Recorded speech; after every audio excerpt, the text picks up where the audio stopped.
Parte cuarta, de los sacramentos. Capítulo primero, de los sacramentos en general. Primero, naturaleza de los sacramentos. ¿De qué se trata en la cuarta parte de la doctrina cristiana? En la cuarta parte de la doctrina cristiana se trata de los sacramentos. ¿Qué se entiende por la palabra sacramento? Por la palabra sacramento se entiende un signo sensible y eficaz de la gracia, instituido por Jesucristo para santificar nuestras almas. ¿Por qué llamáis a los sacramentos señales sensibles y eficaces de la gracia? Llamo a los sacramentos señales sensibles y eficaces de la gracia, porque todos los sacramentos significan, por medio de cosas sensibles, la gracia divina que producen en nuestras almas. Explicadme con un ejemplo cómo los sacramentos son señales sensibles y eficaces de la gracia. En el bautismo, el derramar el agua sobre la cabeza del niño y las palabras, yo te bautizo, esto es, yo te lavo, en el nombre del Padre y del Hijo y del Espíritu Santo, son una señal sensible de los que el bautismo obra en el alma, porque así como el agua lava el cuerpo, así también la gracia divina del bautismo limpia de pecado el alma. ¿Cuántos y cuáles son los sacramentos?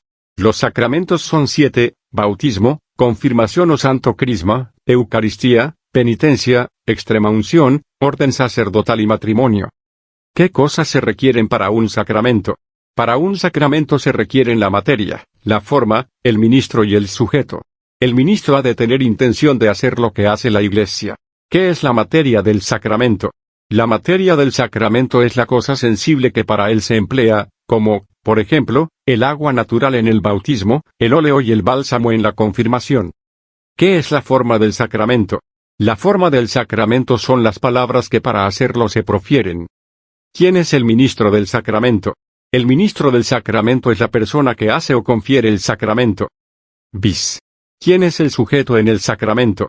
El sujeto en el sacramento es la persona que lo recibe. Segundo, del efecto principal de los sacramentos, ¿qué es la gracia? ¿Qué es la gracia? La gracia de Dios es un don interno, sobrenatural, que se nos da, sin ningún merecimiento nuestro, por los méritos de Jesucristo, en orden a la vida eterna. ¿De cuántas maneras es la gracia? La gracia es de 2 maneras, gracia santificante, que se llama también habitual, y gracia actual. ¿Qué es la gracia santificante? La gracia santificante es un don sobrenatural, inherente a nuestra alma, que nos hace justos, hijos adoptivos de Dios y herederos de la gloria. ¿De cuántas maneras es la gracia santificante? La gracia santificante es de 2 maneras, gracia primera y gracia segunda. ¿Cuál es la gracia primera? Gracia primera es aquella por la que el hombre pasa del estado de pecado mortal al estado de justicia. ¿Cuál es la gracia segunda? Gracia segunda es un aumento de la gracia primera. ¿Qué es la gracia actual? Gracia actual es un don sobrenatural que ilumina nuestro entendimiento, y mueve y conforta nuestra voluntad para que obremos el bien y nos abstengamos del mal. ¿Podemos resistir a la gracia de Dios? Sí, Señor, podemos resistir a la gracia de Dios, porque no destruye nuestro libre albedrío. ¿Podemos con nuestras solas fuerzas hacer algo que nos ayude para la vida eterna? Sin el socorro de la gracia de Dios no podemos con solas nuestras fuerzas hacer ninguna cosa que nos ayude para la vida eterna. ¿Cómo nos comunica Dios la gracia? Dios nos comunica la gracia principalmente por medio de los santos sacramentos. ¿Confieren los sacramentos otra gracia además de la santificante? Los sacramentos, además de la gracia santificante, confieren también la gracia sacramental. ¿Qué es la gracia sacramental? La gracia sacramental consiste en el derecho que el sacramento da al que lo recibe de tener en tiempo oportuno las gracias actuales necesarias para cumplir las obligaciones que impone. Así, cuando fuimos bautizados, recibimos el derecho de tener las gracias para vivir cristianamente. ¿Los sacramentos dan siempre la gracia a quien los recibe? Los sacramentos dan siempre la gracia con tal que se reciban con las necesarias disposiciones. ¿Quién ha dado a los sacramentos la virtud de conferir la gracia? La virtud que tienen los sacramentos de conferir la gracia se la ha dado Jesucristo con su pasión y muerte. ¿Cuáles son los sacramentos que confieren la primera gracia santificante?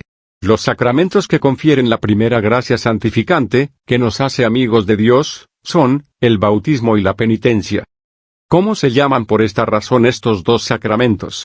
Estos 2 sacramentos, bautismo y penitencia, se llaman por esta razón sacramentos de muertos, porque están instituidos principalmente para devolver la vida de la gracia a las almas muertas por el pecado. ¿Cuáles son los sacramentos que aumentan la gracia en quien la posee? Los sacramentos que aumentan la gracia en quien la posee, son los otros 5, a saber, confirmación, Eucaristía, extremaunción, orden sagrado y matrimonio, los cuales confieren la gracia segunda. ¿Cómo se llaman por esta razón estos 5 sacramentos? Estos 5 sacramentos, a saber, confirmación, Eucaristía, extremaunción, orden sagrado y matrimonio, se llaman sacramentos de vivos, porque los que los reciben han de estar sin pecado mortal, esto es, ya vivos a la gracia santificante. ¿Qué pecado comete quien recibe uno de los sacramentos de vivos, sabiendo que no está en gracia de Dios? Quien recibe uno de los sacramentos de vivos, sabiendo que no está en gracia de Dios, comete grave sacrilegio. ¿Cuáles son los sacramentos más necesarios para salvarnos? Los sacramentos más necesarios para salvarnos son 2, el bautismo y la penitencia. El bautismo es necesario a todos, y la penitencia es necesaria a todos los que han pecado mortalmente después del bautismo. ¿Cuál es el más excelente de todos los sacramentos? El más excelente de todos los sacramentos es la Eucaristía, porque encierra, no solo la gracia, sino a Jesucristo, autor de la gracia y de los sacramentos. Tercero, del carácter que imprimen algunos sacramentos. ¿Qué sacramentos pueden recibirse solo una vez? Los sacramentos que pueden recibirse solo una vez son 3, el bautismo, la confirmación y el orden sagrado. ¿Por qué los 3 sacramentos, bautismo, confirmación y orden sagrado, pueden recibirse solo una vez? Los 3 sacramentos, bautismo, confirmación y orden sagrado, solo pueden recibirse una vez porque cada uno de ellos imprime carácter. ¿Qué es el carácter que cada uno de los 3 sacramentos, bautismo, confirmación y orden sagrado, imprimen en el alma? El carácter que cada uno de los 3 sacramentos, bautismo, confirmación y orden sagrado, imprime en el alma, es una señal espiritual que no se borra jamás. ¿De qué sirve el carácter que imprimen en el alma estos 3 sacramentos? El carácter que imprimen en el alma estos 3 sacramentos, sirve de señal o contraseña para marcarnos, en el bautismo, como miembros de Jesucristo, en la confirmación, como sus soldados, en el orden sagrado, como sus ministros. Capítulo 2, del bautismo primero. Naturaleza y efectos del bautismo. ¿Qué es el sacramento del bautismo? El bautismo es un sacramento por el cual renacemos a la gracia de Dios y nos hacemos cristianos. ¿Cuáles son los efectos del sacramento del bautismo? El sacramento del bautismo confiere la primera gracia santificante, por la que se perdona el pecado original, y también los actuales, si los hay, remite toda la pena por ellos debida, imprime el carácter de cristianos, nos hace hijos de Dios, miembros de la Iglesia y herederos de la gloria, y nos habilita para recibir los demás sacramentos. ¿Cuál es la materia del bautismo? La materia del bautismo es el agua natural que se vierte sobre la cabeza del bautizando, en tal cantidad que corra. ¿Cuál es la forma del bautismo? La forma del bautismo es esta: yo te bautizo en el nombre del Padre y del Hijo y del Espíritu Santo. Segundo, ministro del bautismo. ¿A quién pertenece administrar el bautismo? Administrar el bautismo pertenece por derecho al obispo y a los párrocos, pero, en caso de necesidad, cualquier persona puede administrarlo, sea hombre o mujer, y aun hereje o infiel, con tal que cumpla el rito del bautismo, y tenga intención de hacer lo que hace la Iglesia. ¿Quién deberá administrar el bautismo cuando hay necesidad de bautizar a quien está en peligro de muerte y se hallan muchos presentes? Cuando hay necesidad de bautizar a quien está en peligro de muerte y se hallan muchos presentes, debe bautizar el sacerdote si lo hay, en su ausencia, un eclesiástico de orden inferior, en ausencia de éste, el varón seglar con preferencia a la mujer, si ya la mayor pericia de la mujer, o la decencia, no demandasen otra cosa. ¿Qué intención debe tener el que bautiza? El que bautiza debe tener intención de hacer lo que hace la Iglesia al bautizar. Tercero, rito del bautismo y disposiciones del adulto que lo recibe. ¿Cómo se administra el bautismo? Se administra el bautismo derramando agua sobre la cabeza del bautizado o, si no se puede en la cabeza, en otra parte principal del cuerpo, y diciendo al mismo tiempo, yo te bautizo en el nombre del Padre y del Hijo y del Espíritu Santo. ¿Quedaría bautizada la persona si uno vertiese el agua y otro dijese las palabras? Si uno vertiese el agua y otro pronunciase las palabras, no quedaría la persona bautizada, porque es preciso que sea él mismo el que vierta el agua y el que pronuncia las palabras. Cuando se duda si la persona está muerta, ¿hay que dejar de bautizarla? Cuando se duda si la persona está muerta, hay que bautizarla condicionalmente, diciendo, si estás vivo, yo te bautizo en el nombre del Padre y del Hijo y del Espíritu Santo. ¿Cuándo hay que llevar a los niños a la iglesia para que los bauticen? Hay que llevar a los niños lo más pronto posible a la iglesia para que los bauticen. ¿Por qué tanta prisa en bautizar a los niños? Hay que darse prisa en bautizar a los niños, porque están expuestos por su tierna edad a muchos peligros de muerte, y no pueden salvarse sin el bautismo. Pecarán, pues, los padres y las madres que por negligencia dejen morir a sus hijos sin bautismo o lo dilatan? Sí, Señor, los padres y madres que por negligencia dejan morir a los hijos sin bautismo, pecan gravemente porque les privan de la vida eterna, y pecan también gravemente dilatando mucho el bautismo, porque los exponen al peligro de morir sin haberlo recibido. ¿Qué disposiciones ha de tener el adulto que se bautiza? El adulto que se bautiza ha de tener, además de la fe, intención de bautizarse, dolor a lo menos imperfecto de los pecados mortales que hubiere cometido, y suficiente instrucción religiosa. ¿Qué recibiría el adulto que se bautizase en pecado mortal sin dolor de los pecados? El adulto que se bautizase en pecado mortal sin dolor de los pecados, recibiría el carácter del bautismo, mas no la remisión de los pecados ni la gracia santificante. Estos efectos quedarían en suspenso hasta que quitase el impedimento con el dolor perfecto o con el sacramento de la penitencia. Cuarto. Necesidad del bautismo y obligaciones de los bautizados. ¿Es necesario el bautismo para salvarse? El bautismo es absolutamente necesario para salvarse, habiendo dicho expresamente el Señor, el que no renaciere en el agua, y en el Espíritu Santo no podrá entrar en el reino de los cielos. ¿Puede suplirse de alguna manera la falta del bautismo? La falta del bautismo puede suplirse con el martirio, que se llama bautismo de sangre, o con un acto de perfecto amor de Dios o de contrición que vaya junto con el deseo al menos implícito del bautismo, y este se llama bautismo de deseo. ¿A qué está obligado quien recibe el bautismo? Quien recibe el bautismo está obligado a profesar la fe, y a guardar la ley de Jesucristo y de su Iglesia. ¿A qué cosas se renuncia cuando se recibe el santo bautismo? Cuando se recibe el santo bautismo se renuncia para siempre al demonio, a sus obras y a sus pompas. ¿Qué se entiende por obras y pompas del demonio? Por obras y pompas del demonio se entienden los pecados y las máximas del mundo, contrarias a las máximas del Santo Evangelio. Quinto. Nombres y padrinos. ¿Por qué se pone el nombre de un santo al que se bautiza? Pónese el nombre de un santo al que se bautiza para colocarlo desde luego bajo la protección de un celestial patrono, y para que se aliente a la imitación de sus ejemplos. ¿Quiénes son los padrinos y madrinas del bautismo? Los padrinos y madrinas del bautismo son aquellas personas que por disposición de la Iglesia tienen a los niños en la sagrada fuente, contestan por ellos y salen fiadores ante Dios de su cristiana educación, especialmente si en esto faltasen los padres. ¿Estamos obligados a cumplir las promesas y renuncias que nuestros padrinos hicieron por nosotros? ¿Estamos obligados a cumplir las promesas y renuncias que nuestros padrinos hicieron por nosotros, porque solo con esta condición nos recibió Dios en su gracia? ¿Qué personas deben elegirse para padrinos y madrinas? Deben elegirse para padrinos y madrinas personas católicas, de buenas costumbres y obedientes a las leyes de la Iglesia. ¿Cuáles son las obligaciones de los padrinos y madrinas? Los padrinos y madrinas están obligados a procurar que sus hijos espirituales sean instruidos en las verdades de la fe y vivan como buenos cristianos, edificándolos con buenos ejemplos. ¿Qué vínculos contraen los padrinos del bautismo? Los padrinos contraen un parentesco espiritual con el bautizado, y este parentesco produce impedimento de matrimonio. Capítulo 3, del Crisma o confirmación. ¿Qué es el sacramento del santo crisma o confirmación? El santo crisma o confirmación es un sacramento por el cual recibimos al Espíritu Santo, se imprime en nuestra alma el carácter de soldados y apóstoles de Jesucristo y nos hacemos perfectos cristianos. ¿De qué manera el sacramento de la confirmación nos hace perfectos cristianos? El sacramento de la confirmación nos hace perfectos cristianos porque nos confirma en la fe, y perfecciona las otras virtudes y dones que hemos recibido en el santo bautismo, y por eso se llama confirmación. ¿Cuáles son los dones del Espíritu Santo que se reciben en la confirmación?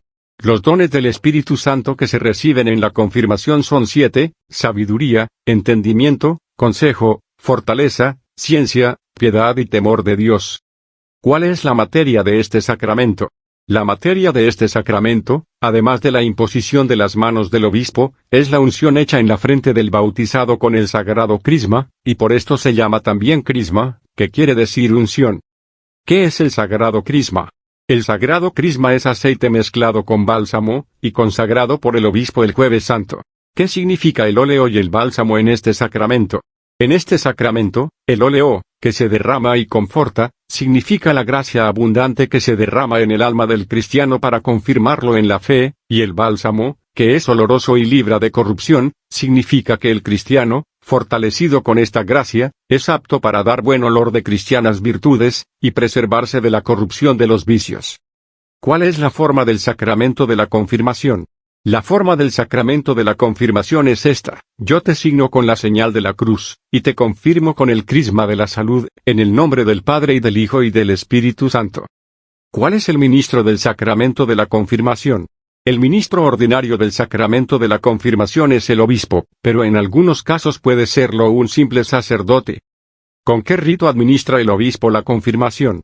El obispo, para administrar el sacramento de la confirmación, extiende primero las manos sobre los confirmados, invocando sobre ellos al Espíritu Santo, luego hace una unción en forma de cruz con el sagrado crisma en la frente de cada uno, diciendo las palabras de la forma, después le da con la mano derecha una ligera bofetada en la mejilla, diciendo, la paz sea contigo, y por fin, bendice solemnemente a todos los confirmados. ¿Por qué se hace la unción en la frente? Hácese la unción en la frente, donde aparecen las señales del temor y la vergüenza, a fin de que el confirmado entienda que no debe avergonzarse del nombre y profesión de cristiano, ni tener miedo de los enemigos de la fe. ¿Por qué se da una ligera bofetada al confirmado? Se da una ligera bofetada al confirmado para que sepa que ha de estar pronto a sufrir toda afrenta, y todo trabajo por la fe de Jesucristo. ¿Deben todos procurar recibir el sacramento de la confirmación? Sí, Señor. Todos deben procurar recibir el sacramento de la confirmación y hacerlo recibir a sus subordinados. ¿A qué edad conviene recibir el sacramento de la confirmación? La edad en que conviene recibir el sacramento de la confirmación es hacia los 7 años, porque ya entonces suelen comenzar las tentaciones, y además de conocer suficientemente el niño la gracia del sacramento, puede luego acordarse de haberlo recibido.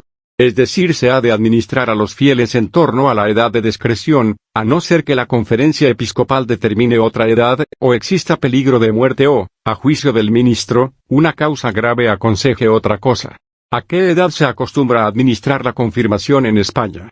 En España por legítima costumbre se administra la confirmación al menos años después de la primera comunión. ¿Qué disposiciones se requieren para recibir dignamente el sacramento de la confirmación? Para recibir dignamente el sacramento de la confirmación hay que estar en gracia de Dios, saber los misterios principales de nuestra santa fe, y acercarse a Él con reverencia y devoción. ¿Pecaría quien recibiese la confirmación por segunda vez? Cometería un sacrilegio, porque la confirmación es uno de los sacramentos que imprimen carácter en el alma y que, por tanto, solo una vez se puede recibir. ¿Qué ha de hacer el cristiano para conservar la gracia de la confirmación? Para conservar la gracia de la confirmación debe el cristiano hacer frecuente oración, ejercitar buenas obras y vivir según la ley de Jesucristo, sin respetos humanos. ¿Por qué también en la confirmación hay padrinos y madrinas? Para que estos con palabras y ejemplos dirijan al confirmado por el camino de la salvación y le ayuden en la milicia espiritual. ¿Qué condiciones se requieren en el padrino? El padrino ha de ser de conveniente edad, católico, confirmado, instruido en las cosas más necesarias de la religión y de buenas costumbres. ¿Contrae el padrino de la confirmación algún parentesco con el confirmado? El padrino de la confirmación contrae con el confirmado parentesco espiritual, aunque éste no produce impedimento para el matrimonio. Capítulo 4, de la Eucaristía. Primero, de la naturaleza de este sacramento, y de la presencia real de Jesucristo en el mismo. ¿Qué es el sacramento de la Eucaristía? La Eucaristía es un sacramento en el cual, por la admirable conversión de toda la sustancia del pan en el cuerpo de Jesucristo, y de toda la sustancia del vino en su preciosa sangre, se contiene verdadera, real y sustancialmente el cuerpo, la sangre, el alma y la divinidad del mismo Jesucristo Señor nuestro, bajo las especies del pan y del vino, para nuestro mantenimiento espiritual. ¿Está en la Eucaristía el mismo Jesucristo que está en el cielo, y que en la tierra nació de la Santísima Virgen? Sí, Señor, En la Eucaristía está verdaderamente presente el mismo Jesucristo que está en el cielo, y que en la tierra nació de la Santísima Virgen. ¿Por qué creéis que en el sacramento de la Eucaristía está verdaderamente Jesucristo? Creo que en el sacramento de la Eucaristía está verdaderamente presente Jesucristo porque lo ha dicho él mismo y me lo enseña la Santa Iglesia. ¿Cuál es la materia del sacramento de la Eucaristía? La materia del sacramento de la Eucaristía es la misma que empleó Jesucristo, a saber, pan de trigo y vino de vid. ¿Cuál es la forma del sacramento de la Eucaristía? La forma del sacramento de la Eucaristía consiste en las palabras que empleó Jesucristo: este es mi cuerpo, esta es mi sangre. ¿Qué es, pues, la hostia antes de la consagración? La hostia antes de la consagración es pan. ¿Qué es la hostia después de la consagración? Después de la consagración, la hostia es el verdadero cuerpo de nuestro Señor Jesucristo bajo las especies del pan. ¿Qué hay en el cáliz antes de la consagración? En el cáliz antes de la consagración hay vino con unas gotas de agua. ¿Qué hay en el cáliz después de la consagración? Después de la consagración está en el cáliz la verdadera sangre de nuestro Señor Jesucristo bajo las especies del vino. ¿Cuándo se hace la conversión del pan en el cuerpo, y del vino en la sangre de Jesucristo? La conversión del pan en el cuerpo, y del vino en la sangre de Jesucristo se hace en el acto mismo en que el sacerdote pronuncia en la Santa Misa las palabras de la consagración. ¿Qué es la consagración? La consagración es la renovación, por medio del sacerdote, del milagro que hizo Jesucristo en la última cena de mudar el pan y el vino en su cuerpo y sangre adorables, diciendo: este es mi cuerpo, esta es mi sangre. ¿Cómo se llama en la Iglesia esta milagrosa conversión del pan y del vino en el cuerpo y en la sangre de Jesucristo? Esta milagrosa conversión, que todos los días se obra en nuestros altares, la llama la Iglesia transustanciación. ¿Quién ha dado tanta virtud a las palabras de la consagración? El mismo Jesucristo, el cual es Dios Todopoderoso, es quien ha dado tanta virtud a las palabras de la consagración. ¿Queda algo del pan y del vino después de la consagración? Después de la consagración solo quedan las especies del pan y del vino. ¿Qué son las especies del pan y del vino? Las especies son la cantidad y las cualidades sensibles del pan y del vino, como la figura, el color, el sabor. ¿Cómo pueden permanecer las especies del pan y del vino sin su sustancia? Las especies del pan y del vino permanecen de un modo admirable sin su sustancia por virtud de Dios omnipotente. ¿Está solo el cuerpo de Jesucristo bajo las especies del pan, y está solo su sangre bajo las especies del vino? Lo mismo bajo las especies del pan que bajo las especies del vino está todo Jesucristo vivo, en cuerpo, sangre, alma y divinidad. ¿Me sabríais decir por qué así en la hostia como en el cáliz está todo Jesucristo? Así en la hostia como en el cáliz está todo Jesucristo, porque en la Eucaristía está vivo e inmortal como en el cielo. Por esto, donde está su cuerpo, allí está también la sangre, alma y divinidad, y donde está la sangre, allí está también el cuerpo, alma y divinidad, pues todo esto se halla inseparable en Jesucristo. ¿Deja de estar Jesús en el cielo cuando está en la hostia? Cuando Jesús está en la hostia no deja de estar en el cielo, mas se halla al mismo tiempo en el cielo y en el Santísimo Sacramento. ¿Se halla Jesucristo en todas las hostias consagradas del mundo? Sí, Señor, Jesucristo se halla en todas las hostias consagradas. ¿Cómo puede ser que se halle Jesucristo en todas las hostias consagradas? Por la omnipotencia de Dios, al cual nada es imposible, se halla Jesucristo en todas las hostias consagradas. ¿Se parte el cuerpo de Jesucristo cuando se parte la hostia? Cuando se parte la hostia no se parte el cuerpo de Jesucristo, sino pártense solamente las especies del pan. ¿En cuál de las partes permanece el cuerpo de Jesucristo? El cuerpo de Jesucristo permanece entero en todas las partes en que se halla dividida la hostia. ¿Está Jesucristo lo mismo en la hostia grande que en la partícula de una hostia? Tanto en la hostia grande como en la partícula de una hostia está el mismo Jesucristo. ¿Por qué se guarda en las iglesias la Santísima Eucaristía? La Santísima Eucaristía se guarda en las iglesias para que allí sea adorada por los fieles, y llevada a los enfermos cuando la necesidad lo pidiere. ¿Débese adorar la Eucaristía?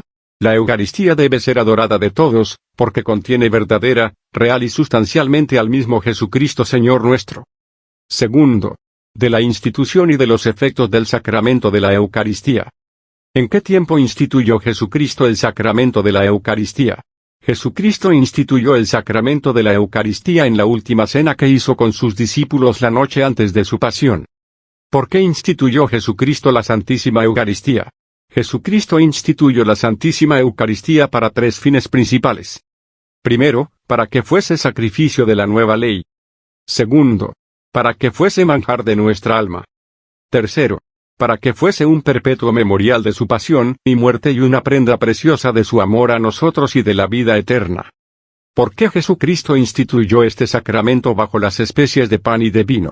Jesucristo instituyó este sacramento bajo las especies de pan y de vino porque la Eucaristía había de ser nuestro sustento espiritual, y era para esto conveniente que se nos diese en forma de manjar y bebida. ¿Qué efectos produce en nosotros la Santísima Eucaristía? Los efectos principales que produce la Santísima Eucaristía en quien dignamente la recibe son estos: primero, conserva y aumenta la vida del alma, que es la gracia, como el manjar material mantiene y aumenta la vida del cuerpo. Segundo, perdona los pecados veniales y preserva de los mortales. Tercero, trae consigo espiritual consolación. ¿Nos produce otros efectos en nosotros la Sagrada Eucaristía? Sí, Señor, la Sagrada Eucaristía produce en nosotros otros tres efectos, a saber, primero, debilita nuestras pasiones, y, en especial amortigua las llamas de la concupiscencia. Segundo, acrecienta el fervor de la caridad con Dios y con el prójimo y nos ayuda a obrar conforme a los deseos de Jesucristo. Tercero, nos da una prenda de la futura gloria, y de la misma resurrección de nuestro cuerpo. Tercero, de las disposiciones necesarias para bien comulgar. ¿Produce siempre en nosotros sus maravillosos efectos el sacramento de la Eucaristía? El sacramento de la Eucaristía produce en nosotros sus maravillosos efectos cuando lo recibimos con las debidas disposiciones. ¿Cuántas cosas son necesarias para hacer una buena comunión? Para hacer una buena comunión son necesarias tres cosas: primero, estar en gracia de Dios; segundo, guardar el ayuno debido; tercero, saber lo que se va a recibir y acercarse a comulgar con devoción. ¿Qué quiere decir estar en gracia de Dios? Estar en gracia de Dios quiere decir tener la conciencia pura y limpia de todo pecado mortal. ¿Qué debe hacer antes de comulgar el que sabe que está en pecado mortal? El que sabe que está en pecado mortal, debe hacer una buena confesión antes de comulgar, pues no le basta para comulgar como conviene el acto de contrición perfecta, sin la confesión. ¿Por qué para poder comulgar no basta ni aún el acto de contrición perfecta al que sabe que está en pecado mortal? Porque la Iglesia ha establecido para mayor reverencia de este sacramento que quien está en pecado mortal no se atreva a comulgar si primero no se ha confesado. ¿Recibiría a Jesucristo el que comulgase en pecado mortal? El que comulgase en pecado mortal recibiría a Jesucristo, mas no su gracia; antes bien, cometería un sacrilegio y sería merecedor de la sentencia de condenación. ¿Qué ayuno debe guardarse antes de la Sagrada Comunión? Antes de la Sagrada Comunión debe guardarse el ayuno eucarístico, que consiste en abstenerse de alimento sólido o bebida alcohólica 3 horas antes de comulgar, y de alimento líquido o bebida no alcohólica, 1 hora antes de la comunión. El agua natural puede tomarse a cualquier hora y en cualquier caso. Los enfermos pueden tomar verdaderas medicinas, sólidas o líquidas, y bebidas no alcohólicas en cualquier tiempo y sin ninguna limitación. ¿Qué es la comunión por viático? La comunión por viático es la que se da a los enfermos que están en peligro de muerte para que les sustente en el viaje que hacen de esta vida a la eternidad. ¿Qué quiere decir saber lo que se va a recibir? Saber lo que se va a recibir quiere decir conocer las cosas que se enseñan en la doctrina cristiana acerca de este sacramento y creerlas firmemente. ¿Qué quiere decir comulgar con devoción? Comulgar con devoción quiere decir acercarse a la Sagrada Comunión con humildad y modestia, así en la persona como en el vestido, prepararse antes y dar gracias después de la Sagrada Comunión. ¿En qué consiste la preparación antes de la comunión? La preparación antes de la comunión consiste en gastar algún tiempo en considerar lo que vamos a recibir, y quiénes somos nosotros y en hacer actos de fe, esperanza, caridad, contrición, adoración, humildad y deseo de recibir a Jesucristo. ¿En qué consiste la acción de gracias después de la comunión?